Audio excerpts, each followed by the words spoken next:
fear is really an invitation for growth. I want to tell you a story about how I came to this revelation. So as a little girl, I was raised in a single-parent household as an only child. And the cultural climate that I was raised in said that children were to be seen and not heard.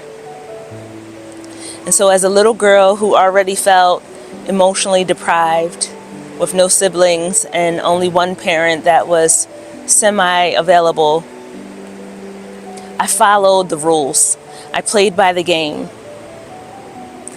Because the last thing that I wanted to do was to share my truth and then be withheld the emotional connection that I deeply desired.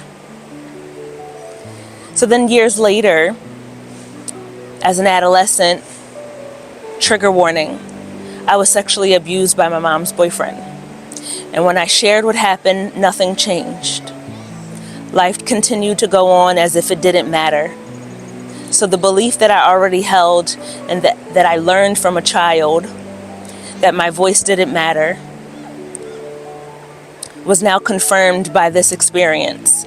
Not only did I have a physical experience with a literal hand muzzling my mouth by the abuser, but I also held this subconscious belief that my voice didn't matter.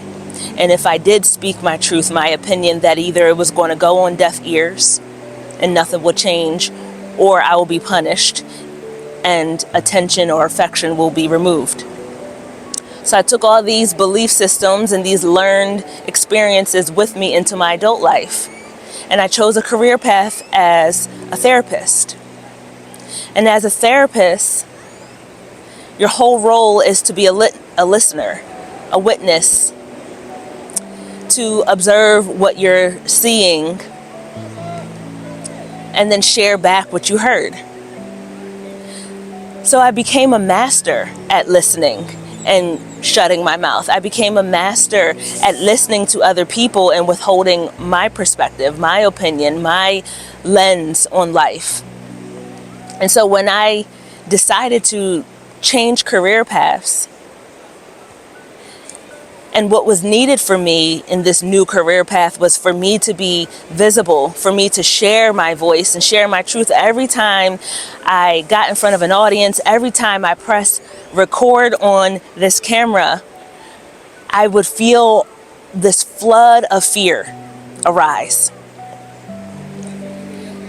And I was questioning, why do I keep experiencing all this fear? Like, I'm not really afraid. Like, I'm experiencing it, but I'm not really afraid of sharing this. So there's a quote by Joseph Campbell.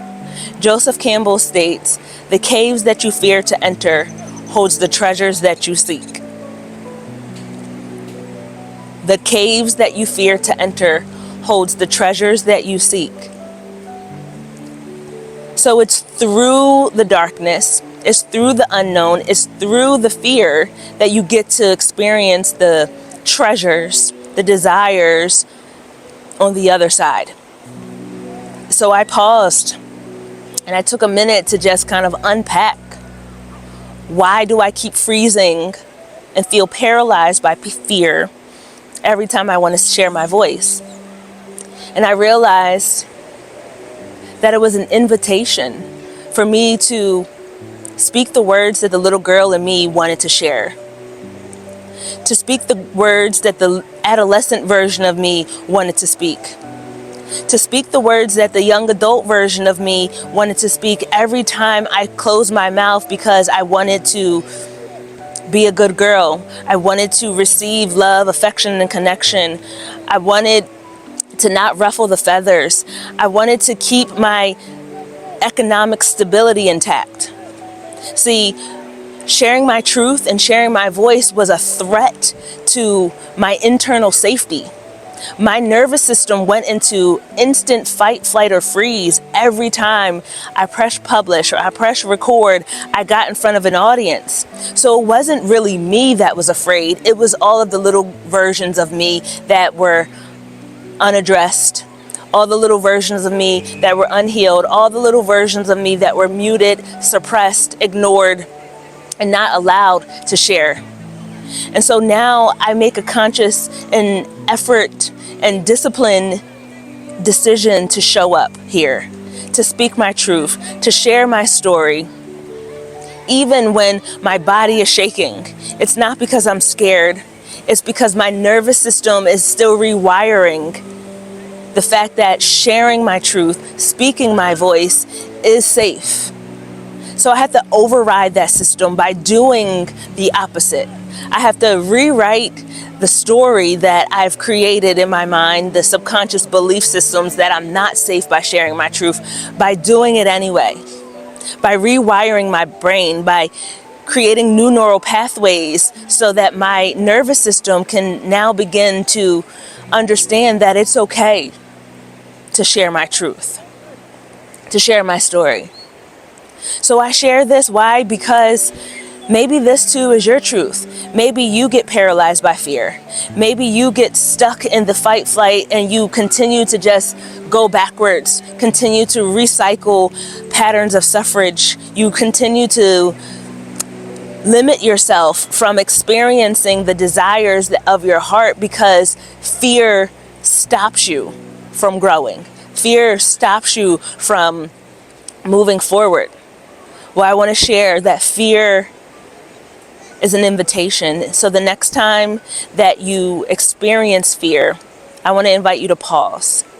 Take a look at your surroundings and notice if you are in any imminent risk of harm or danger. And if the answer is no, then give yourself permission to do the thing, to share your truth. Take the invitation and show up for you in a way that the little versions of you didn't have the opportunity to rewrite your story so that you experience the treasures on the other side.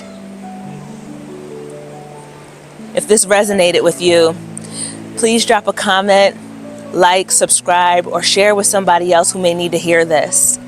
The light within me honors, loves, and deeply appreciates the light within you. Namaste. I let go of the path that I can walk with intention toward the bright light.